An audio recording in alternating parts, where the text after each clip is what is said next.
Hello, Ray Phoenix here, and boy, this PlayStation startup still gives me chills all to this day. It's one of the most epic, extraordinary openings at a video game console. It starts at opening starts at a console could have. Still sounds epic and scary. Yet it gives you a sense of reassurance at the same time. You're going to be playing a great game, which we are. We're going to be playing an excellent game, an awesome game, Jumping Flash, probably one of the greatest things mankind has ever produced. You'll see in a moment.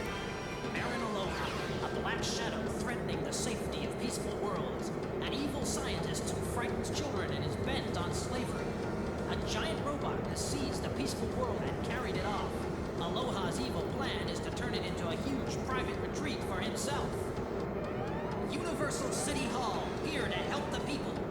Robert can do the job. Let's go, Robert. Jump and go. Yep, that's the intro to the game. It's a very simple story. It's about a mad scientist named Baron Aloha that just wants to rip the world apart and make it into a private retreat. So we're at Universal City Hall, and we're one of our, I guess he's like a cop or something like that, or a soldier maybe, or some defense force system. I don't know exactly what he's supposed to be, but he's a robot rabbit called Robert. Robot Rabbit. It's like a mix of the two words, robot and rabbit. He's Robert. This is by far the most unique game I've ever played in anything ever. It's like the 3D game. It almost looks like something that could be a 3D platformer, but it's not. It's like a first-person shooter, like Wolfenstein 3D or Doom, but yet it's some sort of like bizarre, almost like reminiscent of Super Mario 64, where you walk around and collect stuff. And yeah, this game predates Super Mario 64. This game even predates the original Crash Bandicoot, and that was considered to be like the pinnacle of what the PlayStation was. And Mario 64 is like the pinnacle game, and yet this is just like, people are used to playing like games on the SNES and Genesis at this point in time. This is a game that really set the standards for what the next generation of gaming was going to be. This is far beyond anything the SNES or Genesis is ever capable of. This is a bonus level, right? We just have to simply pop all the balloons of Robot's magic arrows. I think they're called magic arrows or some sort of arrows. I don't remember what they're called. I haven't read the instruction book for this game in a very long time. And use weapons. They're called weapons. I think they call them items officially. And you have those QR code scanners on those boxes. You're supposed to scan those with your phone. Yeah, apparently you have phones and smartphones in the world of Jumping Flash at this point in time. So we're in what's supposed to be like the Highlands. I think like the Scottish Highlands. There's like a church over there. There's every level in this game contains some kind of reference to Baron Aloha. Now we collected those 4 carrots. They're called jet pods. And now we collected all 4 of them. We can go to the exit, and that's the end of the level. Every level is like this, except for the third part of the level, which is the boss fight. We're gonna have to take on a boss. And so that part was really easy because it was just, the intro to the game. And the first level kind of is like a simple, easy introduction level. Like a study once said that about 90% of first levels in video games are supposed to be like easy, basic tutorial levels that teach people how to play the game. Well, not really any specific tutorials, but it kind of is like as a simple, try to figure out what do you do in this game, just play the game, figure it out. I've been playing this game for many years now, for a very long time. I first discovered this game way back in the day, and I thought it was like one of the most impressive things ever. How it's 3D and interactive, and yet it's something like really, like this is graphically, this is one of the best games in 1995. This game looks way better. A lot of other stuff that came out in 1995, like the original Twisted Metal. And even some games even then, there were games like Rayman back then. I'm sure Rayman had good graphics, but it was mostly a 2D game, which is stuff we've already seen a lot of before this. And this, this is really like a mind-boggling experience. This game also has the same approximate length as an SNES or Genesis game. But that's kind of what people expected for the time. I do give this element. As much as I love this game, as much as I think this game's a legendary classic, I do give it a lot of slack. I do cut a lot of slack on this game because it was an early PS1 game. I typically give slack to early PS1 games. Like the original Ridge Racer is an example of one of them that I give a lot of slack to. The original Twisted Metal, the original Wipeout. This first game in the series, the first game on a new system that completely redefined the generation of gaming. And if they get something wrong, it's kind of excusable. Kind of like my commentary in my earlier YouTube videos. It is excusable. For my first videos, I did a lot of experimental stuff on YouTube way back in the day, back in like 2018, 2019. And so we destroyed that dragon, now we're on these peanut butter cups. I actually did a let's play of the different modes of this game, but it's funny, I did a let's play, it wasn't really a let's play, it was just a playthrough with no commentary, because that's before I did commentary of super mode. I did a let's play of hyper mode, didn't turn out very well, but I never actually did a proper let's play of the real game, like not any of those special modes, just the real, main, raw, straight up game. I actually played the European version of this one, so I couldn't get the European version of this game to run anymore, but when I did play the European version of this game, there actually are cutscenes in between the worlds. There actually shows Moo Moo's at a cafe, Moomoos are those weird white creatures that hang out with Baron Aloha, the main villain of this game. And there's a score in this game too, which I don't know if score ever does it. I mean, you could win new lives from getting a high score at the end of levels. And there's a hyper mode in this game too. The reason why I played for the European version of this game, so I wanted to see if hyper mode is in the European version. I thought you unlocked hyper mode by going through every level of the game, including those extra levels you're gonna have to get at the end. Yeah, that's right, there's extra levels in this game.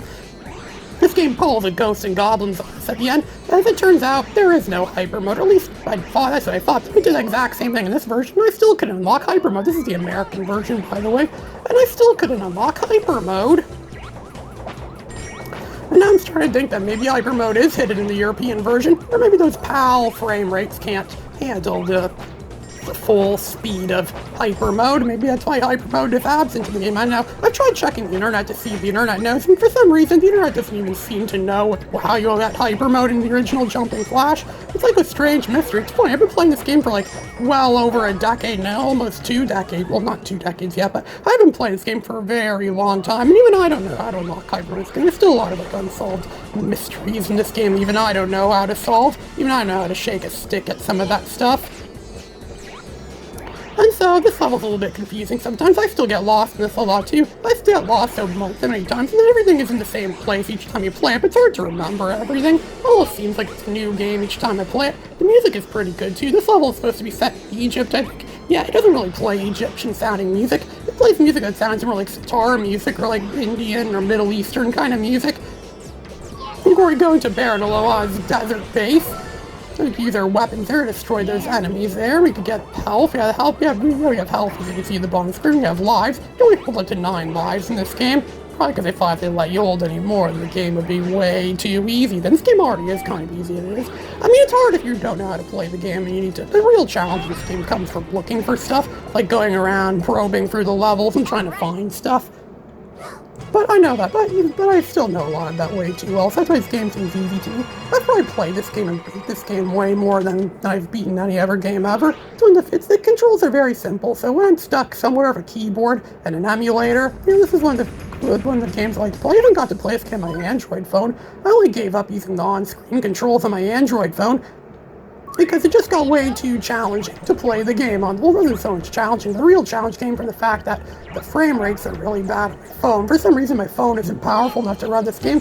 That's really saying a lot. It's like a major testament. It's like a major testament, a major ode and testament to the PlayStation's graphics. They're so great that even more than 2 decades later, a high-end state-of-the-art phone, well, it's not exactly a state-of-the-art phone, it's still a pretty powerful phone from 2022.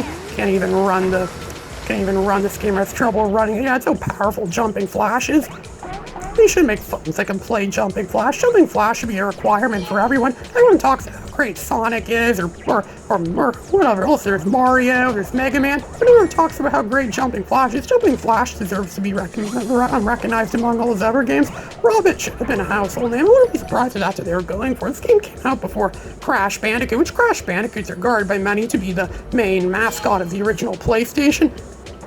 But this game, like Robot definitely is mascot material. I wouldn't be surprised if they were considering having it be a mascot.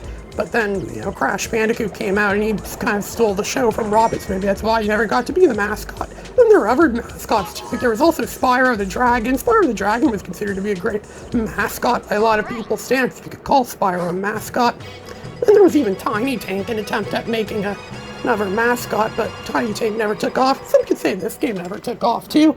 And on this interesting subject I came up with once, it was video games that have more than 4 or more installments on the same system they debuted on. Jumping Flash technically wins on that out of technicality, because this game does have sequels. The first 2 Jumping Flashes were released worldwide on the original PlayStation. Then there was a Jumping Flash 3, which only came out in Japan. There was even a spin-off game, which also only came out in Japan, called Pocket Moo, where you play a collection of what looks like crappy Atari 2600 games. No, they don't even look like Atari 2600. They look like those quarter of a bit, like those Tiger handheld games in the 90s, and yet they made a whole PlayStation game of that. I think they could have done better, especially for 1999. It just vaguely qualifies as being a Jumping Flash game, except just uses the Jumping Flash IP. So yes, Jumping Flash kind of wins that one on a technicality. There technically are 4 games in this series, and they're all on the original PlayStation. The series is pretty much dead afterwards. There never were any Jumping Flash games, which is really a shame. I really think there should be more games like this. I wish I had like game development skills where I can make my own homebrew games like this. That'd be pretty cool, actually. I think I really should make some more games like that, or games like this. I mean, I should if I ever get into game making someday. Well, that's the end of the first 2 worlds of the game. This is Ray Phoenix, signing out.